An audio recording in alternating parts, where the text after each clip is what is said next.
አስቸኳይ የሥራ ቅጥር ማስታወቂያ ኢሳት ነፃ የሕዝብ ሚዲያ ከዚህ ቀጥሎ በተጠቀሰው የሥራ መደብ ላይ ብቃትና ታማኝነት ያላቸውን ባለሙያዎች አወዳድሮ መቅጠር ይፈልጋል። የሥራ መደብ የካሜራ ባለሙያና የቪዲዮ ኤዲተር፣ ብዛት 2፣ ጾታ አይለይም። የቅጥር ሁኔታ በቋሚነት፣ የሥራ ቦታ አዲስ አበባ፣ ደሞዝ በሚዲያው ስኬል መሰረት፣ ተፈላጊ ችሎታና መስፈርት፣ የትምህርት ዝግጅት በካሜራ ቀረጻ፣ በቪዲዮ፣ በፊልም፣ በጋዜጠኝነት፣ በኮሙኒኬሽን ወይም በተዛማጅ የካሜራ ኤዲቲንግ ዘርፍ ከታወቀ ዩኒቨርሲቲ ወይም የትምህርት ተቋም የመጀመሪያ ዲግሪ ወይም ዲፕሎማ ወይንም ፈቃድ ካለው የቴክኒክና ሙያ ማሰልጠኛ ተቋም ሰርቲፊኬት ያላት የሙያ ብቃት መመዘኛ ፈተና ሲኦሲ ያለፈ ወይም ያለፈችና ማስረጃ የሚያቀርብ ወይም የምታቀርብ። የሥራ ልምድ በሚዲያ፣ በቴሌቪዥን ወይም በቪዲዮ ፕሮዳክሽን ዝግጅት ለዲፕሎማ 2 ዓመትና ከዚያ በላይ፣ ለቴክኒክና ሙያ ሰርቲፊኬት 3 ዓመትና ከዛ በላይ። ስራዎቹን ወይም ስራዎቿን በፖርትፎሊዮ ማሳየት የሚችል ወይም የምትችል። የቴክኒክ ብቃት ዘመናዊ ካሜራዎችንና የኤዲቲንግ ሶፍትዌሮችን በመጠቀም ላይ ከፍተኛ ብቃት ያላት። ተጨማሪ መስፈርት፣ አንደኛ ከአማርኛ ቋንቋ በተጨማሪ የሌሎች የኢትዮጵያ ቋንቋዎች ችሎታ ያለው ወይም ያላት ይበረታታል። ሁለተኛ ከፖለቲካ፣ ከሃይማኖትና ከብሔር ጋር በተያያዘ ወገንተኛ ያልሆነ። የማመልከቻ ጊዜ ይህ ማስታወቂያ በሶሻል ሚዲያ ከተነገረበት ወይም ከተለጠፈበት ቀን ጀምሮ ባሉት ተከታታይ 5 የሥራ ቀናት። አመልካቾች ኦሪጂናል የትምህርት ማስረጃቸውን ከማይመለስ ፎቶኮፒና ሲቪ ጋር በመያዝ አዲስ አበባ ባምቢስ አጠገብ አፈወርቅ ሕንፃ 10ኛ ፎቅ በሚገኘው ዋና መስሪያ ቤት በአካል መመዝገብ ይችላሉ ወይም በኢሜል አድራሻ isatadis@gmail.com መላክ ይችላሉ። የሰው ኃይል አስተዳደር ኢሳት ነፃ የሕዝብ ሚዲያ።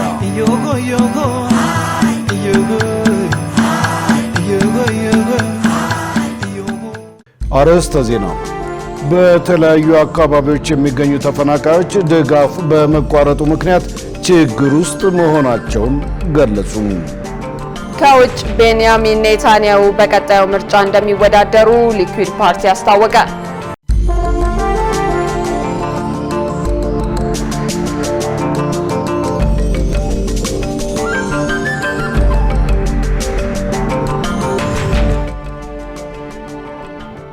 ጤና ይስጥልን ክቡራን ተመልካቾቻችን፣ ከኢሳት ነፃ የሕዝብ ሚዲያ የሰዓቱን ዜና ይዘን ቀርበናል። ትዕግስት ተስፋዬና እኔም ደረጀ ይልማ ዜናውን ወደ እናንተ እናደርሳለን። ለምልክት ቋንቋው ደግሞ ዳዊት ጎሳዬ አብረናል። ወደ ቀዳሚው ዜና አልፋለሁ። በሕዝብ ተወካዮች ምክር ቤት የሕግና ፍትህ ጉዳዮች ቋሚ ኮሚቴ የፌዴራል ሸሪዓ ፍርድ ቤቶች ማሻሻያ ረቂቅ አዋጅ ላይ ይፋዊ የህዝብ ውይይት አካሄደም። ይህ የማሻሻያ ረቂቅ አዋጅ በፌዴራል ሸሪዓ ፍርድ ቤቶች በስፋት የሚስተዋሉ የመልካም አስተዳደርና የአገልግሎት አሰጣጥ ችግሮችን በዘላቂነት ለመፍታት ታስቦ የተዘጋጀ መሆኑ ተገልጿል። የአጥኚ ቡድኑና የህጉ አርቃቂ ኮሚቴ ሰብሳቢ የፌዴራል ጠቅላይ ፍርድ ቤት ዳኛ መሐመድ አህመድ አዋጁን ለማሻሻል ሰፊ ጥናት መደረጉን ጠቁመው በጥናት ሂደቱም የበርካታ ሀገራትን ተሞክሮ በመነሻነት መመልከታቸውን በዝርዝር አብራርተዋል።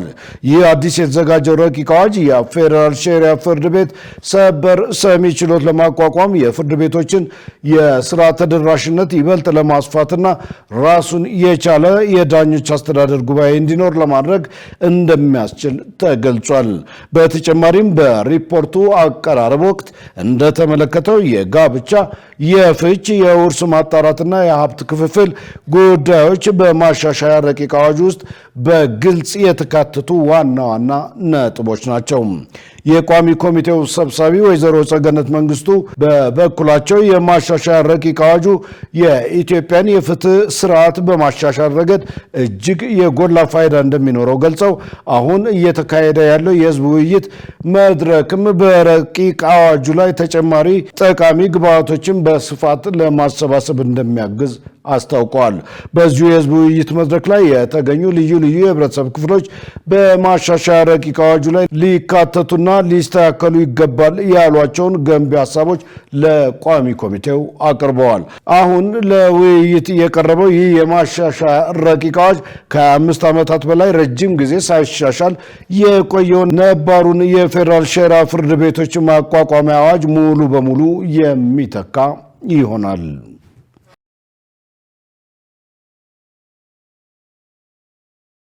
በትግራይ ክልል የአጀንዳ ማሰባሰብ ለማከናወን ከ2 ጊዜ በላይ ውይይት መደረጉ ተገለጸ። ኮሚሽኑ በክልሉ አስተማማኝና የተረጋጋ ሰላም ባለመኖሩ ምክንያት እስካሁን በቦታው በአካል ተገኝቶ የአጀንዳ ማሰባሰብ ስራ ማከናወን እንዳልተቻለ አስታውቋል። ዮሐንስ ተስፋ ተጨማሪ አለው። የኢትዮጵያ ሀገራዊ ምክክር ኮሚሽን በዛሬው ዕለት ለአጠቃላይ ምክክር የሚቀርቡ ረቂቅ አጀንዳዎችን ለፖለቲካ ፓርቲዎች አቅርቦ ግብዓት የማሰባሰቢያ መድረክ አካሂዷል። በዚሁ ጉባኤ ወቅት በትግራይ ክልል አጀንዳ ማሰባሰብ ለማከናወን ክልሉን ወክለው ከሚንቀሳቀሱ ተቋማት ጋር ተደጋጋሚ ውይይት ቢደረግም እስካሁን የሚፈለገው ውጤት እንዳልመጣ ኮሚሽኑ አስታውቋል። በመድረኩ ንግግር ያደረጉት የኮሚሽኑ ዋና ኮሚሽነር ፕሮፌሰር መስፍን አራያ እንዳሉት በክልሉ አስተማማኝና የተረጋጋ ሰላም ባለመኖሩ ምክንያት እስካሁን በቦታው በአካል ተገኝቶ የአጀንዳ ማሰባሰብ ስራን ማከናወን አልቻልንም ብለዋል። ከ22 ጊዜ በላይ በትግራይ በሚገኙ ማህበረሰብ ክፍሎች የተለያዩ ማህበረሰብ ክፍሎች 12ቱንም ፖለቲካ ፓርቲዎች ተጽዕኖ ፈጣሪውንም የህዝባዊ ወያኔ ሓርነት ትግራይንም ጭምር ብዙም እንጌጅ ለማድረግ በጣም በርካታ ምክክሮች ወይም ከ20 ጊዜ በላይ ሙከራዎች ተደርገዋል። እስከ መጨረሻው ጊዜ በመሄድ ይህንን ማድረግ እንደሚቻል ከተነገረን በኋላ መጨረሻ ላይ ደግሞ አስቻይ ሁኔታዎች ባለመፈጠራቸው የሀገራዊ ምክክር ኮሚሽን መወሰን የነበረበት ምንድነው የሚሻለው? አሁንም ትግራይን ትተን አንሄድም። የኢትዮጵያ ሀገራዊ ምክክር ኮሚሽን ስራ ከጀመረበት ጊዜ አንስቶ ሁሉንም አካላት ያካተተ ሙሉ ሀገራዊ ምክክር ለማድረግ በትግራይ ክልል ያለውን ተሳትፎ ለማረጋገጥ ሰፊ ጥረት ሲያደርግ መቆየቱን የጠቀሱት ኮሚሽነሩ በምትኩ በአዲስ አበባ በተካሄደ የክልሉ ነዋሪዎች ጉባኤ አጀንዳዎች እንደተሰበሰቡ አስታውሰዋል። በሌላ በኩል በሀገር አቀፍ ደረጃ አጠቃላይ ምክክር የማይደረግባቸው አጀንዳዎች እንደሚኖሩ የገለጹት ዋና ኮሚሽነሩ የእነኚህ አጀንዳዎች ዕጣ ፈንታ ምን እንደሚሆን ለቀረበላቸው ጥያቄ ምላሽ ሲሰጡም ይህን ብለዋል። ግን እነኛ ቀደም ብዬ እንደነገርኳቸው የተሰጡን አጀንዳዎች በሙሉ በደንብ ከተተነተኑ በኋላ ለሚመለከተው ክፍል ቀርበው መተግበራቸውን ግን ማየት አለብን። ምን ማለት ነው? ለምሳሌ ከሶማሌ ክልል ወይም ከአማራ ክልል የመጣ አጀንዳ ከሆነና ፋይዳነቱ የአማራ ክልል ወይም የአፋር ወይም የወላይታ ክልል ከሆነ የወላይታ ማለት የማዕከላዊ ክልል ከሆነ ማዕከላዊ ክልል እነኛን አጀንዳዎች ወስዶ እና ተቀብሎ መተግበሩን ማየት የኛ ኃላፊነት ነው እንጂ እነኛን በሙሉ ሺዎች አጀንዳዎችን አቅርቦ እንደገና በዚህ በተጣበበ ጊዜ ሂዱበት ማለት አካሄድ አሰራር የለንም። የሚሰራውን ስራ በተመለከተ በኢትዮጵያ ሕዝብ ዘንድ ምን ያህል ተቀባይነትና እምነት እንዳለው የተጠየቀው ኮሚሽኑ በየተጓዝንባቸው አካባቢዎች በሙሉ ከየማህበረሰቡ ያገኘነው ግብረ መልስ ተቀባይነታችን የላቀ መሆኑን ያሳያል ሲል ምላሽ ሰጥቷል። የሕዝብ እምነት እንዳለው ኮሚሽኑ የሚለካበት አረብቲ ሄደናል። አፋር ውስጥ የአረብቲ አርብቶ አደሮች ያሉንን እናውቃለን። ጂንካ ሄደናል። ሰላማጎ ሄደናል። እዛ ያሉ አርብቶ አደር እናቶች የነገሩን እናውቃለን። ሪካርድድ ነው። ስለዚህ ህዝቦቻችን በሄድንባቸው ቦታዎች ሁሉ አርብቶ አደር ይሁኑ አርሶ አደር የሚነግሩን ነገር ቢኖር አንደኛ ሰላም እንፈልጋለን። ይሄ በጣም ወሳኙ ነገር ነው። ሁለተኛ በዚህ በሀገር ግንባታው ሂደት ላይ ብዙ የተንሻፈፉ ጉዳዮች አሉ። በተለይ በመልካም አስተዳደር ላይ ጥያቄዎች አሏቸው። እነኚህን ጥያቄዎቻችንን ሊፈቱልን የሚቻለው በነፍጥ ሳይሆን በመነጋገር እንደሆነ ገብቶናል። መመካከር ጀምረናል። ስለዚህ እዚህ ላይ ልታግዙን ይገባል የሚል ጥያቄዎች ያቀረቡ ነው እና በህዝቦቻችን ላይ ሙሉ እምነት አለን። እኛም ህዝቦቻችን በእኛ ላይ ሙሉ እምነት እንዳላቸው እርግጠኞች ነን። ለሚዲያ ዘገባ ዝግ በሆነው በዛሬው ጉባኤ ረቂቅ አጀንዳዎችን በፓርቲዎች ያስገመገመው ኮሚሽኑ ከ4000 በላይ ባለድርሻ አካላት የሚሳተፉበት ዋናው ሀገራዊ ጉባኤ የሚካሄድበትን ትክክለኛ ቀን ለማሳወቅ የፊታችን አርብ መግለጫ እሰጣለሁ ሲል አሳውቋል። በሌላ ዜና ህወሓት በትግራይ ክልል እየፈጸመ ያለውን ህገወጥ ድርጊት ተከትሎ የአሸባሪነት ፍረጃ ሊሰጠው ይገባል ሲሉ ፓርቲዎች ገለጹ። የፌዴራል መንግስት የትግራይን ክልል ሉዓላዊነት የማስከበር ኃላፊነቱን ሊወጣ ይገባል ሲሉ በክልሉ የሚንቀሳቀሱ የፖለቲካ ፓርቲዎች ለኢሳት ተናግረዋል። ገነት ዘዘው ተጨማሪ አላት። በምርጫ ቦርድ ህጋዊ ሰውነቱ የተነጠቀው ህወሓት መውጫ መንገዳችን በአንድነትና በጽናት መታገል ብቻ ነው ሲል በሳምንታዊ መረጃዎቹ ላይ አጋርቷል።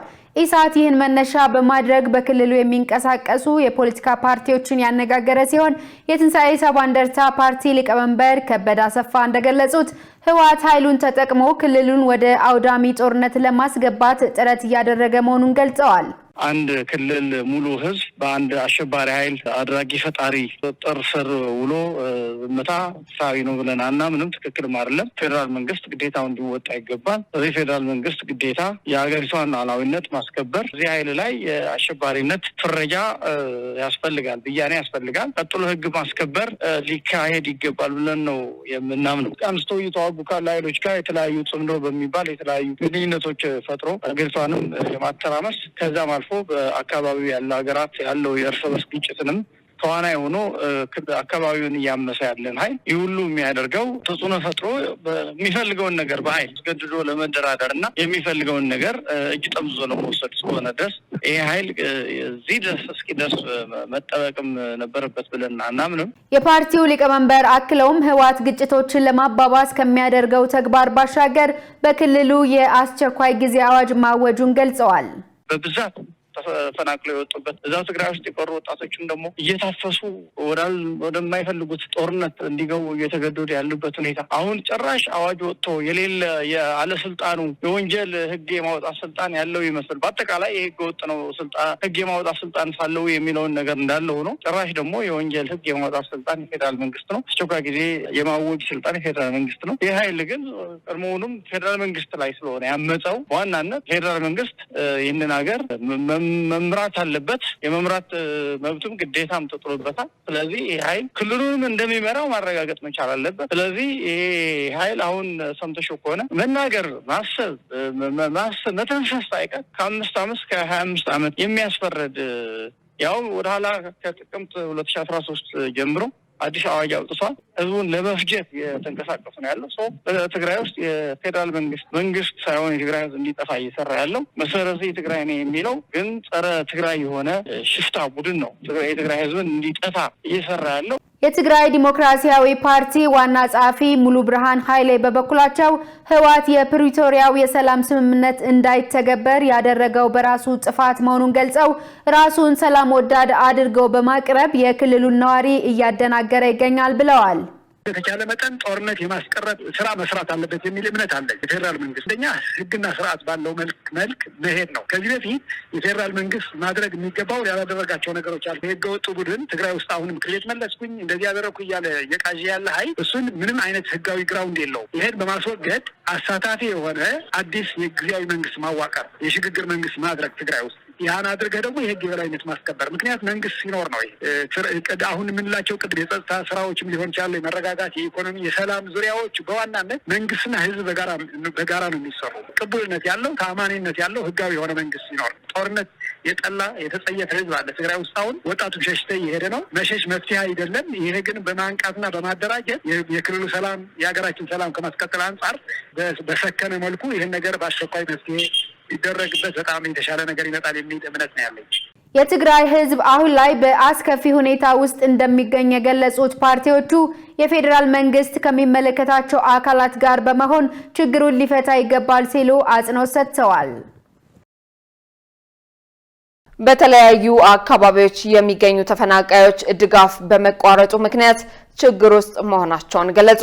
መንግስት ዘላቂ የሆነ መፍትሄ ይስጠን ሲሉ ኢሳት ያነጋገራቸው ተፈናቃዮች ጠይቀዋል። መሰረት ባዩ በተለያዩ አካባቢዎች በተፈጠሩ ግጭቶችና አለመግባባቶች እንዲሁም በሌሎች ችግሮች ምክንያት ተፈናቅለው በመጠለያ ጣቢያዎች ውስጥ የሚገኙ ተፈናቃዮች እንዳሉ ይታወቃል። ኢሳት በተለያዩ አካባቢዎች የሚገኙ ተፈናቃዮችን አነጋግሯል። በ2014 ዓ.ም ከምዕራብ ሸዋ ዞን ዳኖ ወረዳ ተፈናቅለው በደብረ ብርሃን ቻይና ካምፕ መጠለያ ጣቢያ የሚገኙ ተፈናቃዮች እንደገለጹት በቂ የሆነ ድጋፍ እየተደረገላቸው ባለመሆኑ ለተለያዩ ችግሮች መጋለጣቸውን አንስተዋል። መጪው ክረምት መሆኑን ተከትሎም ያሉበት መጠለያ አስተማማኝ አለመሆኑን ገልጸው በዚህም ከፍተኛ ስጋት ውስጥ መሆናቸውን እንደሚከተለው ገልጸዋል። አሁን ደብረ ብርሃን 09 ቻይና ካምፕ የሚባለው ያለነው መጠለያ ካምፕ ነው ያለነው። ያለንበት ሁኔታ በጣም አስፈሪና በጣም አስጊ ነው። ያለነው በህራብ ነው። ምንም አይነት ድጋፍ የለም። ብዙ አይነቶች ችግሮች አሉ። የመጠለያ ችግሮች አሉ፣ ሸራ ችግሮች አሉ፣ የምግብ ችግሮች አሉ፣ የመጸዳጃ ቦታ ችግሮች አሉ። ብዙ አይነት ችግሮች የሚታዩበት ቦታ ነው። መጠለያ ካምፕ ላይ ምንም አይነት ድጋፍ የለም። ታንጋ ወደ 11976 ምናምን አካባቢ ህብረተሰብ ቻይና ካምፕ ላይ ይገኛል። በ4 አመት ሆኖታል። የተለያዩ ድርጅቶች ሲሰሩ ሸራ ነው። እሱም ተቆራርጧል። አሁን ዝናብ ጠብ ካለ ከታች ይፈልቃል፣ ከላይ ዝናብ ነው። ህዝቡ በቃ በሰቀቀን ያለው አሁን ይሄ ነው የምንለው ነገር የለም። አሁን በእንደዚሁ ተቀጠለ ይሄ ክረምት ላይ በጣም ሰው ያልቅብናል ብለን የምናስበው። በ2012 ዓ.ም ከኦሮሚያ ክልል አርሲ ዶዶላ ተፈናቅለው አሁን ላይ ምንጃር ሸንኮራ ወረዳ አረርቲ ከተማ እንደሚገኙ የገለጹት ሌሎች ተፈናቃዮች በበኩላቸው በአካባቢው የሚገኘው መጠለያ ጣቢያ በመሙላቱ ምክንያት ከመጠለያ ጣቢያ ውጭ እንደሚገኙና ድጋፍ እንደተቋረጠባቸው ተናግረዋል። 2011 ከውልንጭት ነበሩ እነሱ ያው መጠለያውን ያዙትና ከዛኛው ሁለተኛ ስንጠይቃቸው ደግሞ አሁን እጃችን ላይ የለም ተብሎ ያው ውጭ እንድንሆን አደረጉን። ብዙ የምትባለው አማርኛ ወደ መጣችሁበት ትመለሳላችሁ እቺ ሀሳብ ሁሉ ትነገራለች። እኛ ደግሞ እዛ ያለውም እየመጣ ነው እንኳን አይደለም ለመመለስ ቀርቶ መጠለያው ስም አረርቲ ቴክኒክና ሙያ የሚባል ነው። ለጊዜው ያረፉት እነሱ 47 አባወራ ናቸው። ብዙ አይደሉም። ብዙ ህዝብ ግን ያለው ውጭ ነው። 1561 አሁን እንኳን ማለት ነው ውጪ ያለው ማለት ነው። ደጋግመን ጠየቀን በማመልከት በፍጹም አልተቻለም። እስከ ሰኔ ድረስ ይጠብቁ፣ ከዛ በኋላ ወደ መጡበት ይሄዳሉ፣ እርዳታውም ተቋርጧል የሚል ምላሽ ነው ለጊዜው ያገኘነውና ምንም አይነት ምላሽ የለም። በዚህ ምክንያት ነው ህዝቡ በጣም እየተጉላላ በቃ እየተሰቃየ የሚገኘው ማለት ነው። መንግስት ዘላቂ የሆነ መፍትሄ ሊሰጠን ይገባል ሲሉ ተፈናቃዮቹ ጠይቀዋል። ዘላቂ መፍትሄ ያው ወደዛ ማያስከር ከሆነ ወደዚህም ባለን ተሰጥቶን መቋቋሚያ ልዩ ቦታና ልዩ ዞን ተሰጥቶን መኖር እንፈልጋለን። የራሳችን የምንለው በቃ የራሳችን ርስትና የራሳችን መቋቋሚያ ተሰጥቶን መኖር እንፈልጋለን። በቃ እንግዲህ 5 አመት ሰው እጅ ላይ መቼም ተመልክቶ እንግዲህ ኑሮ አይደለም ይሄ። እኛ ብንመለስ በጣም ነው የምንወደው፣ ግን ህልም ነው። ወደዛ መመለስ አይቻልም። ቦታው በጠላት ተይዟል። ከጠላት እንዲጸዳ እየተሰራ ስላልሆነ በቋሚነት እዚሁ የክልሉ መንግስት ቢያቋቁመንና እኛ ወደ ተሻለ ህይወት እንቀየራለን ብለን እናስባለን። ባለንበት አካባቢ ለሰው የምንሰጥ ለሰው የምንለግስ በአግባቡ የምንኖር ሰዎች ነበርን። አሁን ግን ያው የሰው እጅ ተመልካች ምንድነው? እኛ በበኩላችን መንግስት ትከሻ ላይ ቁጭ ብለን ተምንኖር ወይ መቋቋሚያ ሰጥቶን አንዴ የራሳችንን ህይወት እንቀጥል፣ ያለበለዚያ ደግሞ በፊት አንዳንድ ነገሮች ይደረግልን ነው። የተፈናቃዮችን ጥያቄ በመያዝ የፌዴራል አደጋ ስጋት ስራ አመራር ኮሚሽን መረጃ እንዲሰጠን በደብዳቤ የጠየቅን ቢሆንም ምላሽ ሊሰጡን ፍቃደኛ አልሆኑም። በጉዳዩ ላይ ያነጋገርናቸው የኢትዮጵያ ሰብአዊ መብቶች ጉባኤ ዋና ዳይሬክተር ተስፋዬ ገመቹ በበኩላቸው ተፈናቃዮችን በሚመለከት መንግስት መፍትሄ ሊያበጅ እንደሚገባ ገልጸው ድጋፍ ሰጪ ድርጅቶችም ድጋፍ እንዲያደርጉ ጥሪ አቅርበዋል። መንግስት በተቻለ መጠን ወደ ቦታቸው መመለስ ያለባቸውን ተፈናቃዮች ወደ ቦታቸው የሚመለሱበትን መመለስ ደግሞ ቢመለሱ ችግር ይገጥማቸዋል ተብሎ የሚታመንበትን ደግሞ ማቋቋም የሚቻልበትን ሁኔታ ማድረጉ ተገቢ የኑሮ የተመቸ ኑሮ መኖር እንዲችሉ ለማድረግ መስራት አለበት ብለን ነው የምናምነው። ድጋፍ እንዲደረግና ዘላቂ መፍትሄ እንዲሰጥ በአጽንኦት ተጠይቋል። የኢትዮጵያ ደምና ህብረ ሕዋስ ባንክ ከፕላዝማ መድኃኒት ለማምረት የያዘው እቅድ በሂደት ላይ እንደሆነ ገለጸም። አገልግሎቱ በበጀት ዓመቱ ከያዛቸው እቅዶች አንዱ ይህ ከፕላዝማ መድኃኒት የማምረት ተግባር ሲሆን አሁን ላይ እየተደረገ ያለው ፕላዝማውን ወደ ውጭ በመላክ በልዋጩ መድኃኒት ማስገባት መሆኑን ተቋሙ ገልጿል። መሳይ ገዛኸኝ ተጨማሪ አላት። የኢትዮጵያ ደምና ህብረ ህዋስ ባንክ አገልግሎት በ2018 ከሚከወኑ ተግባራት መካከል ከደም የሚመረት መድኃኒትን ለማዘጋጀት እቅድ እንዳለው በአመቱ መጀመሪያ ላይ ማስታወቁ ይታወሳል። ተቋሙ በወቅቱ ከፕላዝማ የሚመረተው መድኃኒት ካንሰርን ጨምሮ የተለያዩ በሽታዎችን ለማከም እንደሚውል የገለጸ ሲሆን እስካሁን ባለው ሂደት ግን ማምረት አለመጀመሩና መድኃኒት ማምረት እስከሚጀመር ፕላዝማው እንዳይባክል ለሌሎች ሀገራት በመላክ በልዋጩ በተመጣጣኝ ዋጋ መድኃኒትን ለማግኘት ጥረት እያደረገ እንደነበር አስታውቋል። በዚህም ተቋሙ የያዘውን የመድኃኒት የማምረት እቅድ ጠቀሜታው የላቀ በመሆኑ ከምን ደረጃ ላይ ደረሰ ስንል በኢትዮጵያ ደምና ህብረ ህዋስ ባንክ አገልግሎት የስትራቴጂክ ጉዳዮች ስራ አስፈጻሚ ገብረ ፍሳን ጠይቋል። አሁን ባለው በመንግስት ተይዞ በፕሮጀክት እየሰራ ያለ ስራ ነው። ስለ አንዱ ፕላዝማ ሼር ወደፊቱ የምንከተልበት ሲስተም ነው። ስለዚህ ያለ በሂደት ነው ያለ አሁን ማለት እንጂ የተቋረጠ ነገር የለም። ምን ደረሰ የሚለው ያው ግዢዎች እየተገዙ ነው። በፕሮሰስ ላይ ያለ በሂደት ላይ ያለ ግዢዎች የሚያስፈልጉ ለዛ በፕላዝማ ማቆያ አቆይተን ደግሞ ጥራት አረጋግጠን ውጭ ሀገር መላክ ለሚያስፈልገው ፕሮሰሶች እቃዎች ተገዝተው ወደ ሀገር ውስጥ እየገቡ ያሉት ማለት ነው። ስራ አስፈጻሚው እስካሁን ባለው ሂደት የፕላዝማውን ጥራት ጠብቆ ወደ ውጭ በመላክ ተለዋጭ መድኃኒት የማግኘት ስራ እየተሰራ እንደሆነ ተናግረዋል። ጥራት ከማረጋገጥ ምክንያቱም የውጭ ሀገር የሚቀበሉች ከሆነ ለመድኃኒት የሚሆኑ ጥራት መረጋገጥ አለበት። ለዛ ጥራት የሚያስፈልጉ እቃዎች ግዢ ተገዝተው ከውጭ ሀገር ወደ ሀገር ውስጥ ገብተዋል ማለት ነው።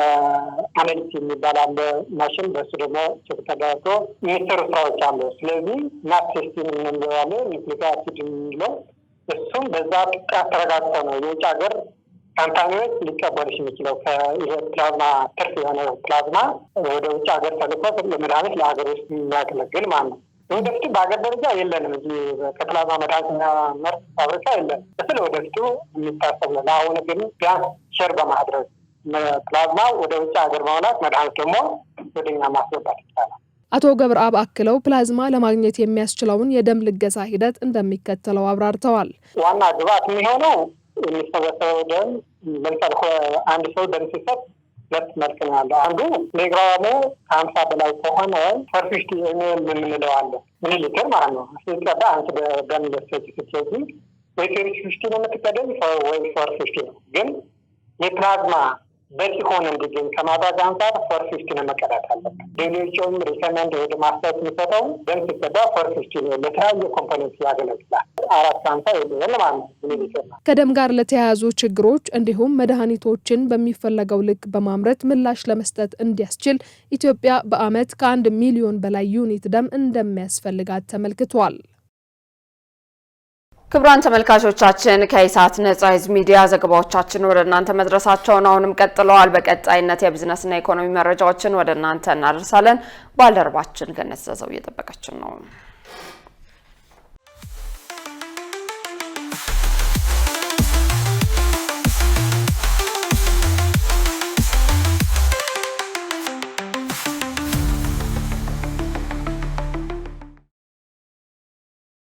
የተከበራችሁ ተመልካቾቻችን ከኢሳት ነጻ የህዝብ ሚዲያ ለዕለቱ ያዝናቸውን የቢዝነስና የኢኮኖሚ መረጃዎች ወደ እናንተ እናቀርባለን። ከዘገባዎቹ ጋር ገነት ዘዘው ነኝ። አብራችሁን ቆዩ።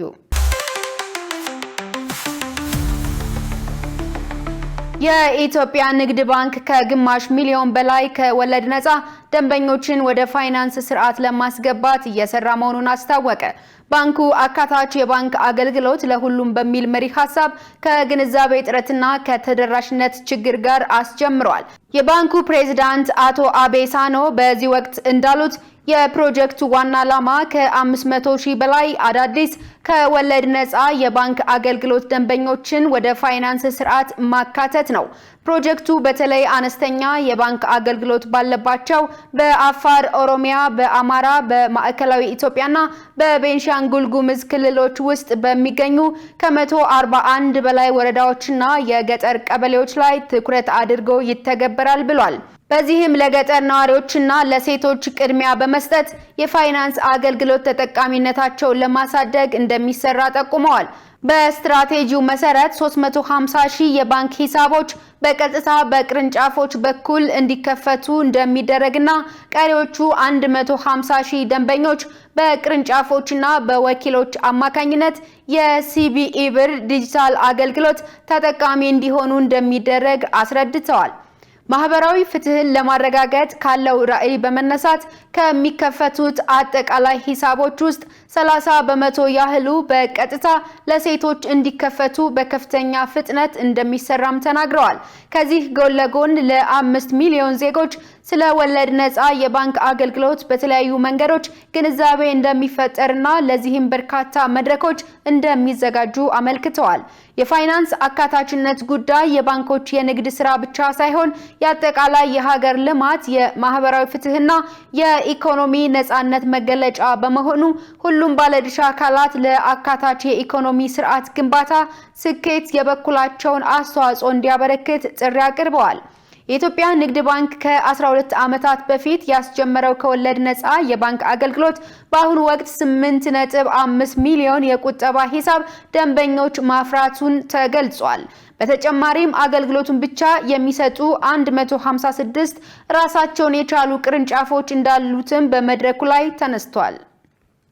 ባለፉት 11 ወራት በአምራች ኢንዱስትሪ ዘርፍ የተሻለ አፈጻጸም መመዝገቡ ተገለጸ።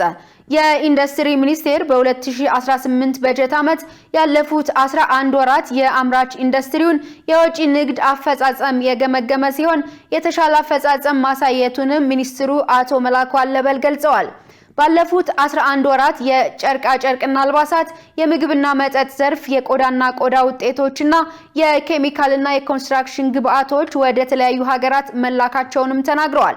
አቶ መላኩ አክለውም ባለፉት 11 ወራት ዘርፉ የተለያዩ ዓለም አቀፍ ተግዳሮቶችን አልፎ ያስመዘገባቸውን ስኬቶች አድንቀው በተናጠል ሲታይ የወጪ ንግድ አፈጻጸማቸው ዝቅ ያለባቸው ኢንዱስትሪዎች በማህበራቸው አማካኝነት ጥልቅ ውይይት በማድረግ የኤክስፖርት አፈጻጸማቸውን በማሳደግ ላይ መስራት እንዳለባቸው አሳስበዋል።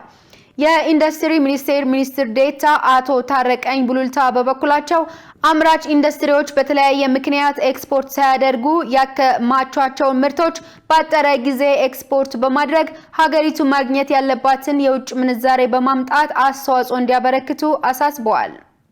የዲጂታል ፋይናንስንና የቴሌኮም ማጭበርበርን ለመከላከል ከፍትህና ከጸጥታ አካላት ጋር እየተሰራ ነው ተባለ። የኢትዮ ቴሌኮም እና የፍትህ ተቋማት ጥምረት ለዲጂታል ኢትዮጵያ ደህንነት በሚል መሪ ሐሳብ በዲጂታል ፋይናንስ እና በቴሌኮም ማጭበርበር እንዲሁም በመሰረተ ልማት ላይ እየደረሰ ባለው ጉዳትና መፍትሄዎች ላይ ያተኮረ መድረክ በአዳማ ከተማ እየተካሄደ ይገኛል። በመድረኩ የተገኙት የኢትዮ ቴሌኮም ቺፍ ሌጋል ኦፊሰር ለማ ተሰማ በቴሌኮም ዘርፍ የተገኘውን ስኬት ለማስቀጠል ኩባንያው የተለያዩ ስትራቴጂዎችን በመንደፍ እየተጋ ይገኛል ብለዋል። ባለፉት ዓመታት ተግባራዊ የሆኑት የቴሌኮም እና የዲጂታል አገልግሎቶች አካታች ሀገራዊ ልማት በማፋጠን በኩል ወሳኝ ሚና መጫወታቸውን አንስተው በቀጣይም ተጠናክሮ የሚቀጥል መሆኑን ገልጸዋል። የኢትዮጵያን ቀጣይ መዳረሻና ዲጂታል መጻኢ ዕድል የተሳካ ለማድረግ የ3 ዓመት ስትራቴጂያዊ እቅድ በመቅረጽ ተግባራዊ እየተደረገ መሆኑንም ኃላፊው አንስተዋል። አዲሱ ስትራቴጂ አድማስ ዲጂታል ኢትዮ ቴሌኮምን ዓለም አቀፍ ተወዳዳሪና በዲጂታል የጎለበተ ኩባንያ ለማድረግ ያለመ መሆኑን ገልጸው ሀገራዊ የልማት አጀንዳዎችን በማፋጠን በቀጣናውና በዓለም አቀፍ የዲጂታል ኢኮኖሚ አዳዲስ ዕድሎችን ለመክፈት ወሳኝ መሆኑንም አስረድተዋል። ይሁን እንጂ በኩባንያው ያለፉት ዓመታት ስኬታማ ጉዞ ውስጥ የዲጂታል ፋይናንስና የቴሌኮም ማጭበርበር ወንጀሎች ማጋጠማቸውን ጠቅሰዋል። በተለይም በቴሌኮም መሰረተ ልማቶች ላይ የሚፈጸም ዘረፋና ስርቆት ሌላኛው ችግር መሆኑን አንስተው እነዚህን ወንጀሎች ለመከላከል ከፍትህ ተቋማት ጋር በቅንጅት እየሰራን እንገኛለን ብለዋል። በኦሮሚያ ክልል እስካሁን ከ4 ሚሊዮን ኩንታል በላይ የአፈር ማዳበሪያ ለአርሶ አደሩ መሰራጨቱን የክልሉ ግብርና ቢሮ አስታወቀ። በቢሮው የኮሙኒኬሽን ዳይሬክተር አቶ እንዳሻው ጀማነህ ለኢዜአ እንደገለጹት በክልሉ በመኸር እርሻ 11.1 ሚሊዮን ሄክታር መሬት በማልማት ከ380 ሚሊዮን ኩንታል በላይ ምርት ለማግኘት ታቅዷል። በመኸር እርሻ ከሚለማው አጠቃላይ መሬት ውስጥም 8.9 ሚሊዮን ሄክታር በኩታ ገጠም የእርሻ ዘዴ የሚለማ መሆኑን ጠቁመዋል። በክልሉ እስካሁን ባለው ሂደት ከ8 ሚሊዮን ሄክታር በላይ መሬት መታረሱን ጠቅሰው ከዚህ ውስጥ ከ2 ሚሊዮን 823 ሺህ በላይ ሄክታር መሬት በተለያዩ የሰብል አይነቶች መሸፈኑን ተናግረዋል። በምርት ዘመኑ የታቀደውን ግብ ለማሳካት የግብዓት አቅርቦቱ እየተከናወነ መሆኑን ጠቅሰዋል። በዚህም እስካሁን 8 ሚሊዮን 454 ሺህ ኩንታል ማዳበሪያ በህብረት ስራ ማህበራትና በዩኒየኖች በኩል እየተሰራጨ መሆኑን ተናግረዋል። ለማህበራቱና ለዩኒየኖቹ ከደረሰው ማዳበሪያም ከ4 ሚሊዮን ኩንታል በላይ የሚሆነው ለአርሶ አደሩ መሰራጨቱን አስረድተዋል።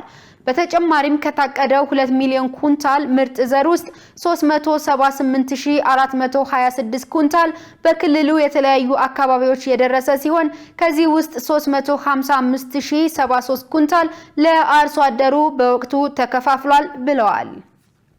በተመሳሳይ ዜና በጋምቤላ ክልል ከ72 በመቶ በላይ የእርሻ መሬት በዘር መሸፈኑን የክልሉ እርሻና ተፈጥሮ ሀብት ልማት ቢሮ አስታወቀ። የክልሉን የምግብ ዋስትና ለማረጋገጥና በሀገር ኢኮኖሚ ላይ መጫወት የሚገባውን ሚና እንዲወጣ በርካታ ተግባራት በመከናወን ላይ መሆኑም ተገልጿል። የክልሉ እርሻና ተፈጥሮ ሀብት ልማት ቢሮ ኃላፊ አንድሮው ቱት ለኢዜአ እንደገለጹት በክልሉ በተያዘው የመኸር እርሻ ለማልማት ከታቀደው መሬት አንድም ማሳ ጦም እንዳያድር በሁሉም ዞኖችና ወረዳዎች የተጠናከረ ንቅናቄ እየተደረገ ነው። በስካሁኑ ሂደትም በምርት ዘመኑ ለማልማት ከታቀደው 180 ሺህ ሄክታር መሬት ውስጥ 130 ሺህ ሄክታሩ በተለያዩ የሰብል አይነቶች መሸፈኑን ጠቁመው ይህም የእቅዱን 72 ከመቶ መሆኑን ተናግረዋል። በክልሉ ሁሉም ዞኖችና ወረዳዎች ቀድመው ለሚዘሩ የበቆሎ፣ የሰሊጥ፣ የለውዝና ሌሎች የሰብል የጓሮ አትክልት የተዘጋጁ ማሳዎች በዘር መሸፈናቸውን ገልጸዋል። በተለይም የበልግን ዝናብ የሚጋሩት በማጃንግ ዞን የሚገኙ የጎደሬና የመንጌሻ ወረዳዎች ያለውን ምቹ ስነ ምህዳር በመጠቀም በኩታ ገጠም እርሻ የመኸር ግብርና ልማት እያከናወኑ መሆኑን ተናግረዋል። በምርት ዘመኑ እየለማ ያለው መሬት ከቀዳሚው ዓመት በ8000 ሄክታር ብልጫ ያለው መሆኑን ኃላፊው ጠቁመው ከዚህም ከ5.5 ሚሊዮን ኩንታል በላይ ምርት ለመሰብሰብ ግብ መጣሉን አቶ እንድሮው ገልጸዋል። በሌላ በኩል በጎደሬ ወረዳ ጎሸኔ ቀበሌ በኩታ ገጠም ልማት የተሰማሩት አርሶ አደር አብርሃም አባተ ከመጋቢት ወር አጋማሽ ጀምሮ የበቆሎ ሰብል በኩታ ገጠም ማልማታቸውንና ሰብሉን በጥሩ ሁኔታ ላይ እንደሚገኝ ተናግረዋል። የተከበራችሁ ተመልካቾቻችን አሁን ደግሞ የዕለቱን የውጭ ምንዛሬ ዋጋና የብሔራዊ ባንክ የወርቅ ግብይት መረጃ ተከታትለን እንመለስ።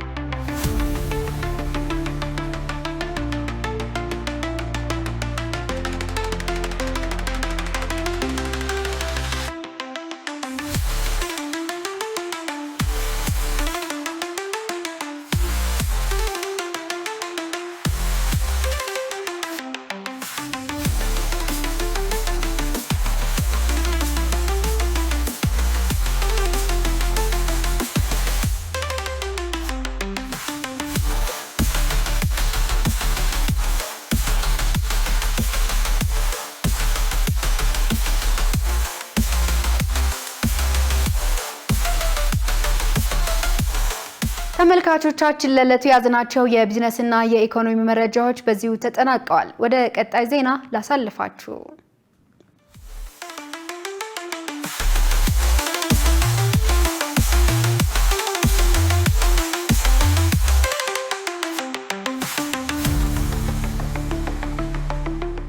ክቡራን ተመልካቾቻችን ከኢሳት ነጻ የህዝብ ሚዲያ ዜናዎቻችን አሁንም እንደቀጠሉ ናቸው። በቀጣይነት ወደ ዘገባዎች እናምራለን። ቤንያሚን ኔታንያሁ በቀጣዩ ምርጫ እንደሚወዳደሩ ሊኩድ ፓርቲ አስታወቀ። ከህዝብ የተሰበሰበ አስተያየት 60 ከመቶ የሚሆነው ቁጥር ኔታንያሁ ለምርጫ እንዲቀርቡ አይፈልግም። ሸሪፍ ኢማም ተጨማሪ ያለው የእስራኤሉ ጠቅላይ ሚኒስትር ቤንያሚን ኔታንያሁ በ2026 በሚካሄደው ምርጫ በድጋሚ ለመመረጥ እንደሚቀርቡ ፓርቲያቸው ሊኩድ ፓርቲ ጁን 10 ቀን ባወጣው መግለጫ አስታውቋል። ፓርቲው መግለጫውን የሰጠው ደግሞ የአሜሪካው ፕሬዝዳንት ዶናልድ ትራምፕ የእስራኤሉ ጠቅላይ ሚኒስትር በድጋሚ ለምርጫ ይቀርባል ወይ በሚል ለቀረበላቸው ጥያቄ እርግጠኛ አይደለሁም ማለታቸውን ተከትሎ ነው። የሊኩድ ፓርቲ ባወጣው መግለጫ እንዳለው ኔታንያሁ በምርጫ ይወዳደራሉ፣ እንደሚያሸንፉም ይጠበቃል ብሏል። የእስራኤል ምርጫ በተመለከተ በግልጽ ይህን የተባለ ነገር ባይኖርም በኦክቶበር ወር ላይ ይካሄዳል ተብሎ ይጠበቃል። ከዚህ ቀደም ብሎ የቢሲ ዜና የዋሽንግተን ኃላፊ ጆናታን ካል በኤክስ ገጹ ላይ ትራምፕ እንደነገሩኝ ብሎ እንዳሰፈረው ኔታንያሁ መወዳደራቸውን እንጃ ብለውኛል ብሏል። እኔ አላውቅም፣ አስደናቂ የሆነ ልምድ አለው፣ ምናልባት በዚሁ ሊቀጥል ይችላል በማለት ጋዜጠኛው ካል የትራምፕን ሐሳብ ጠቅሷል። የእስራኤል ምርጫ ኦክቶበር 7 ቀን 2023 ሐማስ ጥቃት ከፈጸመ ወዲህ የመጀመሪያው ነው ተብሏል። የተሰበሰቡ የህዝብ አስተያየቶች እንደሚጠቁሙት ኔታንያሁ የሚመሰርቱት ጥምር በቀጣዩ ምርጫ አብዛኛውን ድምፅ ለማሸነፍ አይቻለውም እየተባለ ነው። ተቀማጭነቱ ኢየሩሳሌም የሆነ የዲሞክራሲ ኢንስቲትዩት ጁን 9 ቀን ባሳተመው የህዝብ አስተያየት 61 ከመቶ የሚሆኑ የእስራኤል ህዝብ ኔታንያሁ በድጋሚ ምርጫ እንዳይወዳደሩ የሚጠይቅ ነው። የዩናይትድ ስቴትስ እና የእስራኤል ባለስልጣናት እንደሚሉት ትራምፕና ኔታንያሁ በኢራን ላይ በፌብሩዋሪ ላይ ጦርነት ያወጁት በጋራ ነው። አሁንም ቢሆን ግንኙነት አላቸው።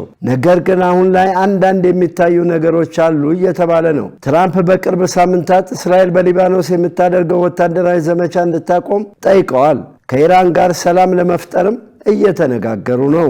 ባለፈው ሳምንት ትራምፕ ለኔታንያሁ ስልክ በመደወል ቁጣ አዘል ንግግር ቢናገሩም መልሰው ግን ወደ ሰላም እንደመጡ ተናግረዋል። ትራምፕ ደጋግመው ለእስራኤሉ ፕሬዝዳንት በመደወል ጠቅላይ ሚኒስትር ኔታንያሁ በካዱት ነገር ግን በተከሰሱበት የሙስና ክስ ይቅርታ እንዲያደርጉላቸው ጠይቀዋል። ሊኩድ ፓርቲ ኔታንያሁ በምርጫ ይወዳደራሉ፣ እንደ ፈጣሪ እርዳታ ያሸንፋሉ ብሏል። ኔታንያሁ እስራኤል ከተመሰረተች ከ1948 አንስቶ እጅግ ቀኝ ዘመምና ለረጅም ጊዜ ያገለገሉ ጠቅላይ ሚኒስትር ናቸው። መረጃው የስትሬት ታይምስ ነው። በአሜሪካና በኢራን መካከል ያሉት ልዩነቶች እንዳሉ ቀጥለዋል ተባለ።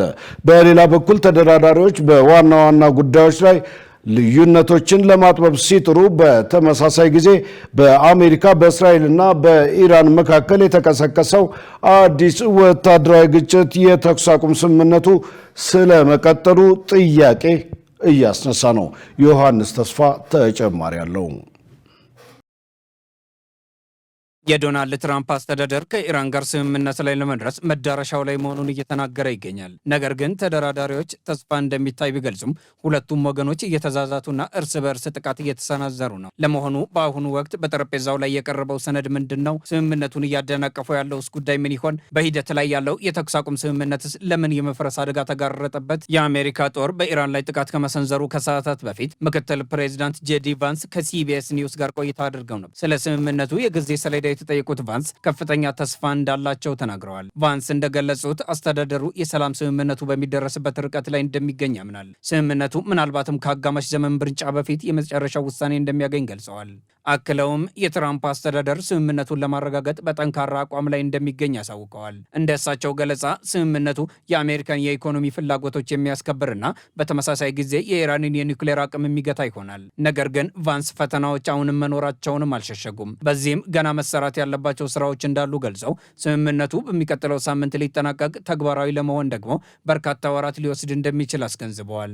በሌላ በኩል ፕሬዚዳንት ትራምፕ ከኤቢሲ ኒውስ ጋር ባደረጉት ቃለ ምልልስ የተለየ አይነት እይታ ያለው ንግግር አሰምተዋል። በዚያም ግጭቱ ካቆመ በኋላ አሜሪካ ኢራንን መልሶ በመገንባት ረገድ እንዴት ልትሳተፍ እንደምትችል ያላቸውን እቅድ አብራርተዋል። ይህ የእርስዎ እቅድ ከአንደኛው የዓለም ጦርነት በኋላ አሜሪካ ምዕራብ አውሮፓን የገነባችበትን የማርሻል ፕላን ይመስላል ወይ ተብለው ሲጠየቁም የትራምፕ ምላሽ ቀጥተኛ ነበር። አሜሪካ የኢራንን ግማሽ ዘይት ታገኛለች ብለዋል። ትራምፕ ይህንንም የመልሶ ግንባታው ስራ ማካካሻ አድርገው አቅርበውታል። ከቃለ ምልልሱ በፊትም ቢሆን ፕሬዚዳንቱ በድርድሩ ላይ ያላቸውን እምነት እያሳዩ ነበር።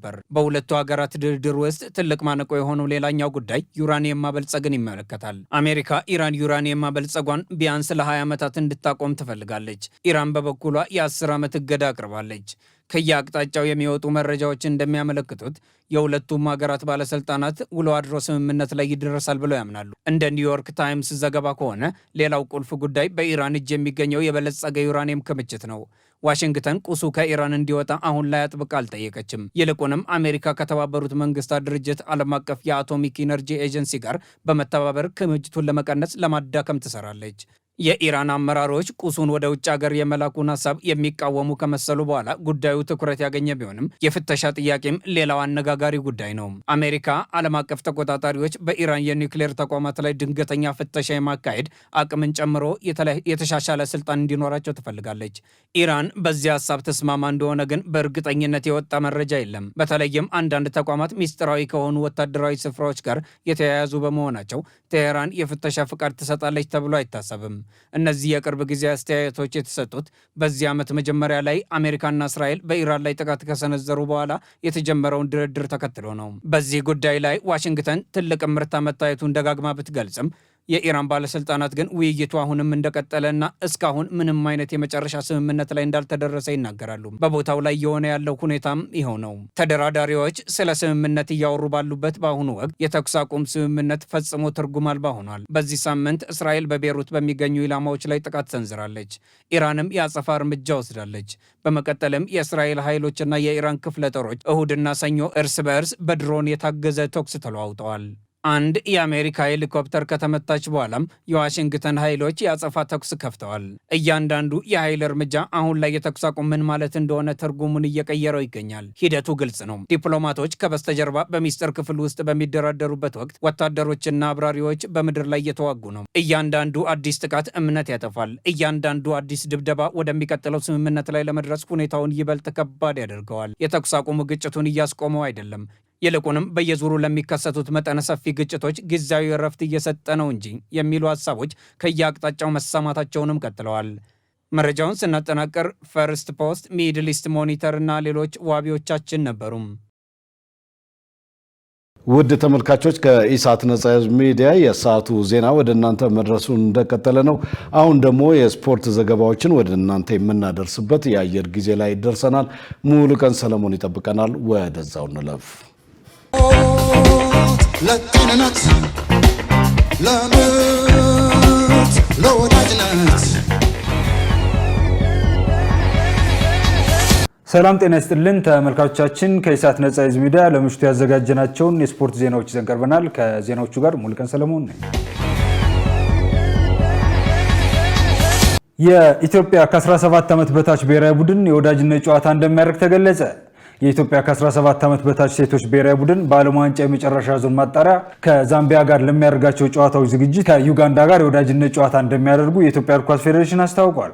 ጨዋታው ነገ ሐሙስ በአበበ ቢቂላ ስቴዲየም ጠዋት 3 ሰዓት ላይ እንደሚደረግም ተገልጿል።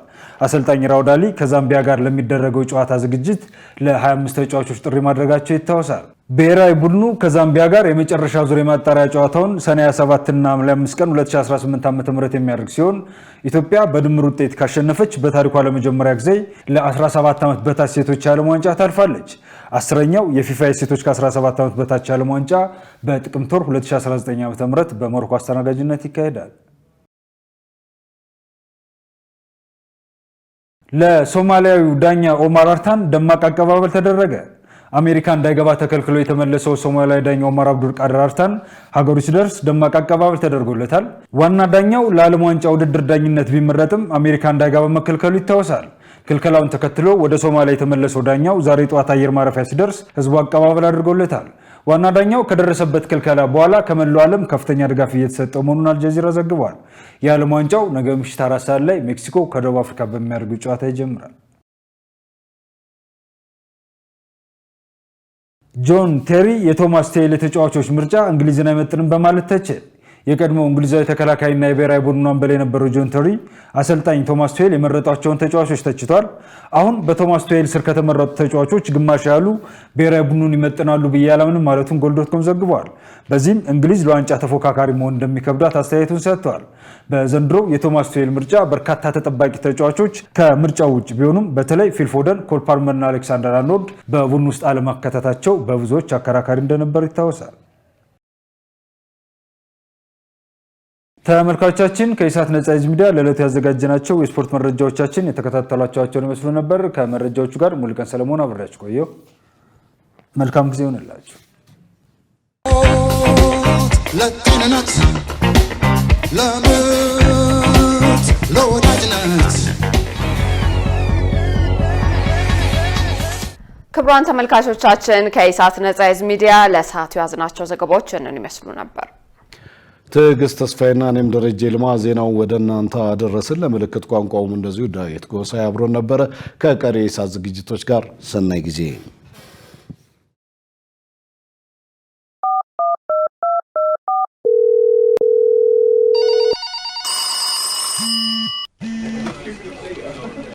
ሄሎ ኢሳት ቴሌቪዥን። ሄሎ ማን እንበል? ከየት ነው? ሄሎ ኢሳት። ኢሳት ነጻ የህዝብ ሚዲያ ወትሮም ቢሆን የህዝብ አይንና ጆሮ እንደመሆኑ ይህንን የህዝብ ቅሬታ ማስተናገጃ መድረክ አሰናድቷል። በዚህም ያጋጠሙትን ወይም ያስተዋሉትን የመልካም አስተዳደር ችግር፣ የሙስናና የጉዳይ ገዳዮች ጉድኝት፣ የመብት ጥሰትና ስልጣንን ያለ አግባብ የመጠቀም ጸረ ዲሞክራሲያዊ አሰራሮችን ይጠቁሙን። የሚመለከተውን የመንግስት አካል በማነጋገር ተጠያቂነት የሚሰፍንበትን መፍትሄ እናፈላልጋለን። በስልክ ቁጥሮች 0901 458845 ወይም 0901 451145 በተጨማሪም በ0944 02 11 11 ይደውሉ። ልናስተናግደው ዝግጁ ነን። ኢሳት ነጻ የህዝብ ሚዲያ